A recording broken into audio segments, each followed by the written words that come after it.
So, what's wrong with this picture? Photography icon Eastman Kodak files for Chapter 11 bankruptcy protection, trying to boost cash and stay in business. Ailing company was pummeled by foreign competition and shaken by the digital revolution. Sad, isn't it? Well, we haven't said these words in a very long time. Some good news for the local housing market. The average home price has stabilized, even increased a little bit. Right now, it's estimated that Tampa has less than a 6-month supply of unsold homes. That means you can expect to take a half year to sell your home. 4 years ago, the expectation was 2 years. So, are we finally seeing some daylight? We had to bring in a real estate expert to talk about all this. Stuart Vener, he's president of Wilshire Holding Group. Along the way, Stuart owned one of the largest mortgage companies in Los Angeles County, and he has, needless to say, seen a lot of market swings in your career in real estate. Okay, do we pop the champagne and start celebrating? You know, I don't think it's as good as they're saying that it is. Really? I mean, the real estate market is not going to get better until the whole economy really heals itself and gets better. You know, it's like you have to be realistic. It's like somebody coming to you and to me, Russ, and saying, we've got great hair. And then we go...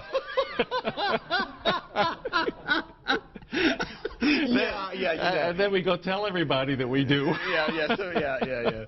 But they tell us we're smarter because we don't have it. Right? I'm going to buy that. I think that's true. Well, let me. So, all right. Even if it's not the case, or they're being a little too optimistic, do you believe the worst is over? I think we're getting close to the bottom, but I think we've got a few years before it's going to really improve. It's a great time for people to go out and buy if they can. Right. And I mean, you don't have to try to be the lowest of the bottom feeders. You can get a terrific price today, and you can get a historically low interest. We don't know how long interest will really stay that low. Yeah. If you're selling, you've got to make realistic, hard decisions. The problem is there is a shadow inventory of homes that are in default in various stages of foreclosure or pre-foreclosure, and it is going to throw more inventory on the market.